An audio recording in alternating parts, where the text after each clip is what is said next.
Hello everyone and welcome to the Money Man. Now, I've had this request numerous times and I've finally got around to doing it, so apologies for the delay.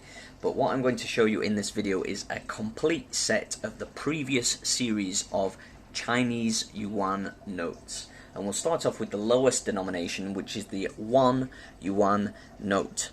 Now you might be thinking, I've heard the name Renminbi before, so why is it the yuan, why is it the renminbi? Well, renminbi basically just means people's currency, or people's money, that's all that means, but actually it's the yuan, and the subunit is the jiao, but I don't have any jiao notes, so I've just only got the yuan notes for you here anyway.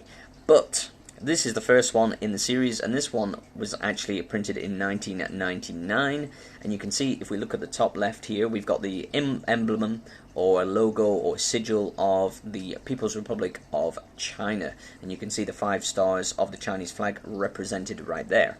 And here we've got Mao Zedong or Mao Zedong, depending on which Chinese dialect you're using. And he is obviously the founding father of the People's Republic of China and led the communists to victory in the Civil War. And these banknotes are quite interesting. They do get more and more interesting as we go through them.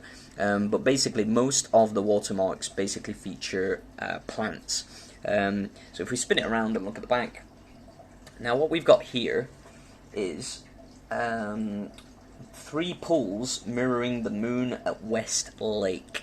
Now I'm not quite sure what that means, because it just looks like one lake. So if anyone knows, if anyone's been there, I'm sure it's a very, very, very beautiful place.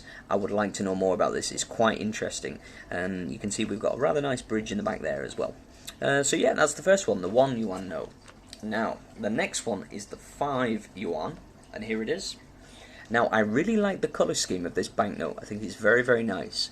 You can see there are slight changes to the patterns that run through the banknote, and you can see that we've got many of the core features that we had in the original design of the 1 Yuan banknote. And you can see that one thing I should have pointed out here is we've actually got 1893 to 1976, which is obviously the lifespan of Mao Zedong. And yeah, you can see he's on the front of all the banknotes in this series, which I will show you in a moment. If we spin it around and look at the back, this is actually Mount Tai, which is a sort of a prominent mountain in China. So yeah. Now, one thing you notice here that we've actually got, you know, the different languages spoken in China, because China is obviously a vast, vast country, you know, that stretches all the way from the South China Sea all the way up to the Himalayas. So that's why we've got the different languages in there to represent the different ethnic groups that are in China. But one of the fascinating things about China is that it's actually got over 400 different regional languages and dialects.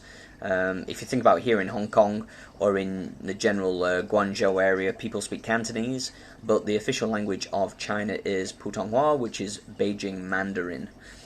So yeah, so that's the 5. Next one is the 10 Yuan note, and here it is. And again, I love the colour scheme of this as well. It's really, really nice. We've obviously got the security strip right down the middle in this one, so the security features are being enhanced as we go. And it's a little bit hard to see, but you can just see the flower in the watermark appearing right there. And I can actually tell you that it's actually a rose. So if we spin it around, look at the back. Now, this one is a very, very famous part of China. This is the 3 gorges of the Yangtze River. So very, very iconic part of China's natural environment. So yeah. Right, let's look at the next one. The next one is the 20 Yuan note, and here it is. Oh, I'll just correct it a little bit because it's just sliding out of the sleeve a little bit. Apologies. Okay, here we go. Okay, so the 20 Yuan. Now you can see that essentially we've got the same thing, but we've got slight alterations to the patterns and the colour scheme, and you can see that we've got the same basic features represented in the banknote. So if we spin it around and look at the back, you can see we've got a really nice image on the back as well. Now, this one is actually the scenery of Guilin. So if you've ever been to Guilin, and it looks like a fantastic place. I have seen this on tourist videos before, and it looks like an epic place to visit. I believe there are loads of little fishing villages and stuff like that. You can see there's a guy on a little boat here, paddling along. So yeah, really cool. Now, the next one is the 50 Yuan Note, and here it is. Now this one's a little bit odd because the others have, you know, much more contrasting palette of colours, but this one is pretty much all the same all the way through, with the exception of this sort of purpley strip here. It's kind of odd. It's kind of bland and plain compared to the others, especially the 20 and the 10. But if we spin it around, pretty much the same on the front. Now, this is quite a prominent building in Tibet, and it's actually called the Potala Palace. So yeah, so Tibet gets representation here in Chinese Yuan banknotes. Very nice. Okay, the last one, the highest denomination, is the 100 Yuan note, probably the most iconic.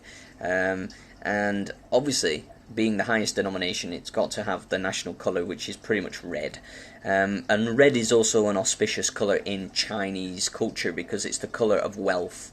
In the West, we would probably associate it with something more negative, which would be blood. But in Chinese culture, red is firmly associated with wealth. So yeah, so that's why the highest denomination is red. And it's probably the most beautiful banknote of the lot, actually. I really, really like this. You can see the security strip is much more solid through the left of center. And yeah, pretty nice. So let's spin it around and look at the back. Now, on the back here, what we have is the Great Hall of the People, which I imagine is in Beijing. I'm sure it must be. So yeah, quite interesting banknotes. They've just issued a new series of banknotes, which I missed my opportunity to get hold of. But I will try and get hold of them and feature them on this channel soon. You know, the interesting thing about yuan is it's becoming more and more scarce because China has really, really embraced digital forms of transactions, of payments. So actually, people don't really carry cash that much anymore. It's mainly just tourists, weirdly enough. And you seldom see coins in China now. I went up to China recently, and you know, we were going into shops and paying with cash, and the people were just sort of like, huh, really? Cash? Oh, you're tourists, of course. You know, so everybody, everywhere we went, people just used their phones or credit cards. It's quite an incredible thing. So cash is on the decline in terms of its usage in many parts of China. So I would say get hold of it whilst you can, because it might become a thing of the past. So, that's what I have for you today. Please let me know if you like these banknotes. I will try and get the next set up for you guys soon. That's the Money Man, signing out for now. Please don't forget to like and subscribe. Thanks a lot, guys. Bye-bye.